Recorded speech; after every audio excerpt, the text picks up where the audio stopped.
कभी कभी हम अनजाने में ऐसी गलती कर जाते हैं जिसका हर्जाना हमें अपनी ज़िंदगी गंवा के देना पड़ता है। विशाल और उसकी बीवी नंदिनी, हमेशा से ही इनका एक सपना था कि इनका बड़े शहर में एक बड़ा बंगला हो। लकीली विशाल को ऐसा ही एक बंगला अच्छे दामों पर मिल जाता है, जहां वो नंदिनी के साथ शिफ्ट हो जाता है। नंदिनी जब घर देखती है तो उसे यकीन नहीं होता कि इतना बड़ा, इतना आलीशान घर उन्हें इतने सस्ते दाम पर मिल गया।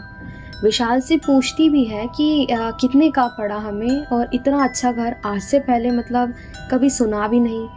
तो विशाल ये कह के टाल देता है कि छोड़ो ना, हम लकी हैं तो हमें मिल गया, चलो तुम बचा कुचा थोड़ा सामान ले जाओ, मैं लेकर आता हूँ बाकी।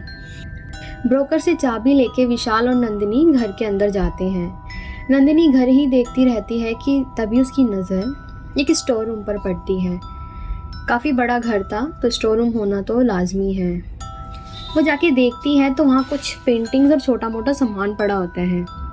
नंदिनी विशाल को आवाज़ देती है कि विशाल, ये सब सामान किसका है यहाँ पर?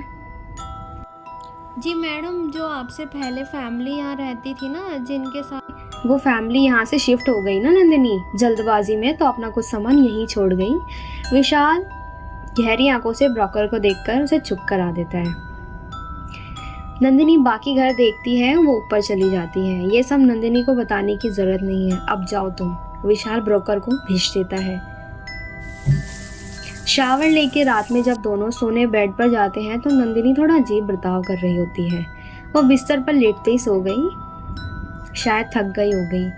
ये सोचकर विशाल भी सो जाता है। अगले दिन नंदिनी घर की मेड को डांटकर घर से भगा देती है। इस पर विशाल पूछता है तो नंदिनी उसको कोई जवाब नहीं देती और वापस रूम में चली जाती है। जब से यहाँ शिफ्ट हुए हैं नंदिनी तब से ही कुछ अलग बर्ताव कर रही थी। विशाल काम में इतना बिजी रहता था कि शाम को लेट घर आता, तब तक नंदिनी सो चुकी होती थी। पूछने पर कहती कि मैं थक गई। आज संडे था, विशाल घर पर ही था। बालकनी में बैठ के न्यूज़पेपर पढ़ रहा था। तभी डोरबेल बजी। गेट खोल के देखा तो बाहर एक पुलिस वाला खड़ा था। मर्डर के सिलसिले में आपसे पूछताछ करनी है। इस पर विशाल चौंक के कहता है, मर्डर? सर, किसका मर्डर? आपके वॉचमैन की डेड बॉडी आपके घर के पीछे मिली थी, तो उसी सिलसिले में आप हमारे साथ थाने चलिए। विशाल को कुछ समझ नहीं आया, वो सीधा पुलिस वाले के साथ चला गया। घर वापस आके नंदिनी को सब बताया कि किसी ने वॉचमैन की गला काटकर हत्या कर दी। इस पर नंदिनी मुस्कुराई और बिना कुछ कहे वहाँ से चली गई।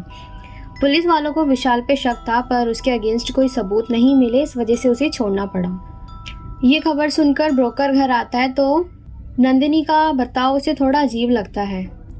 वो विशाल से बात करता है कि सर, वॉचमैन मर गया, मुझे पता चला अभी। ये सब कैसे हुआ? मुझे नहीं पता।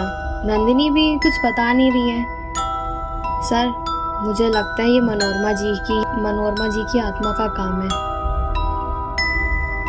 ये सब बकवास बंद करो, ऐसा कुछ नहीं होता। मैं भूत में यकीन नहीं करता, और तुम्हें भी किसी को कुछ कहने की जरूरत नहीं है, खासतौर पर नंदिनी को ये ना पता चले। जाओ तुम यहाँ से। अंदर ही अंदर विशाल को भी नंदिनी पर थोड़ा शक हो रहा था। घर सस्ते में इसीलिए मिला था क्योंकि यहाँ जो पहले रहते थे उस फैमिली में लेडी ने अपनी बेटे की हत्या करके खुद की जान ले ली थी, और उसकी आत्मा यहाँ आज भी भटकती है। ये सब ब्रोकर ने घर लेने से पहले विशाल को बताया था, पर विशाल ने ये सारी बातें नंदिनी को नहीं बताई। नंदिनी इन सब चीज़ों में बहुत बिलीव करती थी।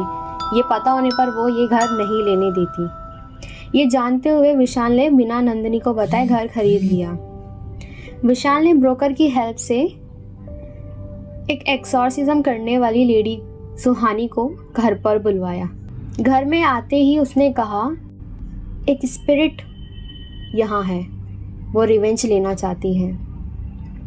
नंदिनी की तरफ उसने देखते हुए विशाल से जाते टाइम कहा, your wife is possessed and the spirit is Manorama's, जो यहाँ पर पहले रहा करती थी। सुहानी नेक्स्ट डे रिचुअल में नंदिनी पोजेस्ड होती है और उसी के अंदर मनोरमा की आत्मा आ चुकी होती है जो ये सब बातें बताती है। इसी दौरान ब्रोकर का बेटा रवि वहाँ आ जाता है, जिसे देखकर नंदिनी अपना आपा खो देती है और उसे मारने दौड़ पड़ती है। विशाल और सुहानी जैसे तैसे नंदिनी को काबू में करते हैं और सच सामने आता है। रवि जो ब्रोकर का बेटा था, जब इस घर को बेचने की बात चल रही थी तो रवि यहाँ आता जाता रहता था। मनोरमा को देखकर उसकी नीयत खराब हो गई थी और उसने मनोरमा के साथ गलत करने का सोचा। जब मनोरमा ने मना कर दिया तो उसने बालकनी से धक्का देके उसकी हत्या कर दी। ये सब उसके बेटे ने देख लिया था, तो वॉचमैन के हाथों रवि ने उसके बेटे को मार के उन दोनों की लाश को इसी घर के बगीचे में दफना दिया था। मनोरमा की आत्मा रवि को नहीं छोड़ेगी, लेकिन तभी वहाँ इंस्पेक्टर आ जाता है और सच पता चल जाता है। रवि को अरेस्ट कर लिया जाता है। नंदिनी बेहोश हो चुकी थी। इंस्पेक्टर रवि को कड़ी से कड़ी सज़ा दिलवाने की बात करके उसे वहाँ से ले जाता है। रवि को जेल में डाल चुके हैं। इंस्पेक्टर वहाँ से जा रहा होता है, तभी रवि को अपने पीछे किसी के होने का एहसास होता है। वो गिड़गिड़ाता है, मुझे माफ़ कर दो। रवि की गर्दन तोड़ देती है और रवि वहीं मर जाता है। विशाल और नंदिनी को आज उस घर में 3 साल हो गए हैं। उन्हें कोई परेशानी नहीं हो रही थी।